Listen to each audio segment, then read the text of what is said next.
todos. Esto es La Biblia en Casa se retrasa y el versículo correspondiente al domingo 17 de octubre del año 2021, 29º domingo del tiempo ordinario, es el siguiente. Porque el Hijo del Hombre no ha venido a ser servido, sino a servir y a dar su vida en rescate por muchos. Marcos 10:45. Este versículo tiene unas concordancias evidentes. Bueno, su paralelo es Mateo 20:28, que también es muy citado, sobre todo por ejemplo, en el Catecismo, ¿no? Y en muchos otros discursos y documentos de los papas. También su conexión es evidente con la que es la primera lectura de ese domingo, que es la lectura que nos describe al siervo sufriente de Isaías 53, sobre todo los versículos 10 a 12. Y también es evidente la conexión con el himno cristológico de Filipenses 2.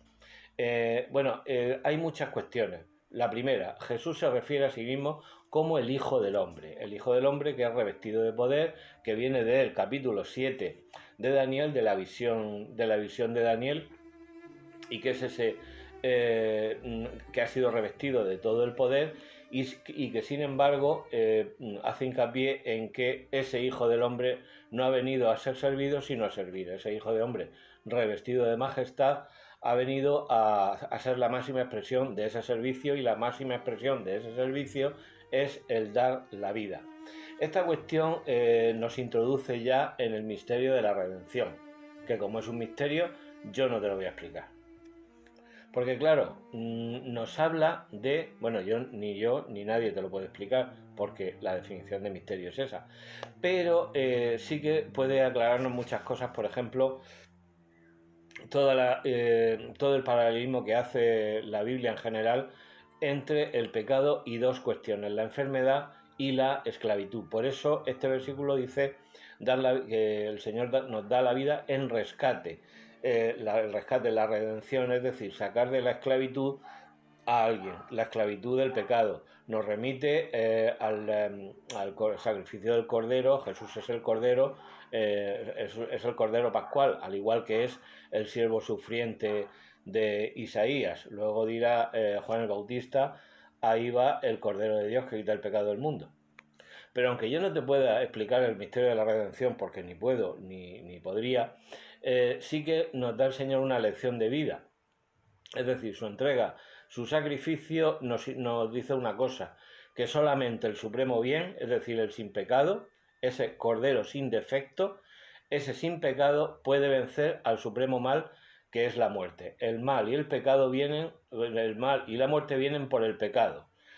Las consecuencias de ese pecado las soporta ese Cordero sin defecto, ese ser sin pecado, ese supremo bien, y solamente el bien, el supremo bien, que es Cristo, puede vencer al supremo mal, a la destrucción total, que es la muerte. Y eso es una lección de vida para nosotros. Nosotros no podemos vencer el mal, nosotros no podemos vencer el pecado. Por mucho que con nuestras fuerzas lo intentamos, y lo intentamos una y otra vez y nos equivocamos una y otra vez. Solamente Cristo, el supremo bien, puede vencer al supremo mal, que es el pecado, el sufrimiento y la muerte. Así que con esto no va a comprender el misterio de la redención, pero sí vamos a comprender muchas cosas que nos pasan en nuestra vida por haber caído siempre en el mismo error, de pensar que nosotros podemos vencer al pecado, podemos vencer al sufrimiento, podemos vencer al mal o podemos vencer a la muerte. Qué pena que esto no lo sepa todo el mundo. Bien, el por muchos. Ya hicimos un comprivilio el 25, lo hice yo, el día 25 de julio sobre esta cuestión.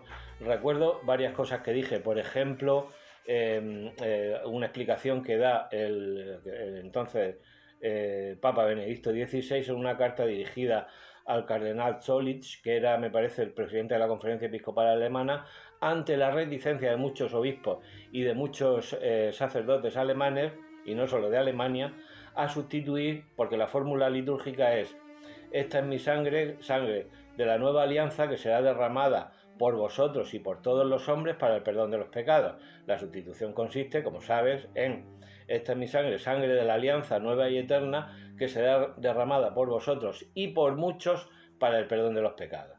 Es decir, las palabras de Cristo fueron exactamente estas: por muchos.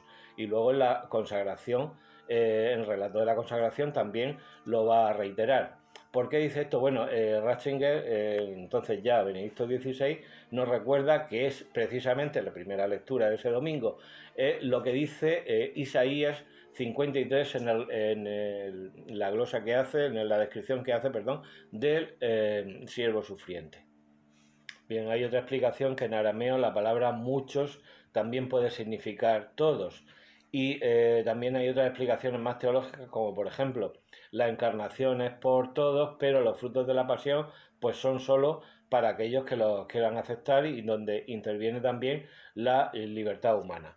En fin, que el cambio litúrgico se hizo y costó un poco porque, claro, al principio, cuando la fórmula era sangre de la nueva alianza que será derramada por vosotros y por todos los hombres, era como una traducción interpretativa, pero que en realidad ese por muchos también tiene el mismo significado. Lo que pasa es que se quiere respetar las palabras de Cristo, que a su vez respetaba la descripción que hacía Isaías en el capítulo 53 del siervo sufriente.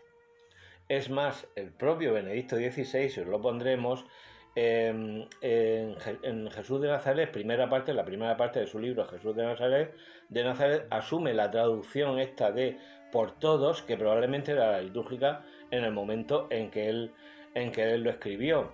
En él dice, bueno, pero también se remite a la descripción del siervo sufriente de Isaías 53. En fin, que hubo mucha polémica. De hecho, Shekel, también os lo pondremos, traduce, no solamente no traduce el Hijo del Hombre, sino que traduce este hombre. Y además no traduce por muchos, traduce por todos.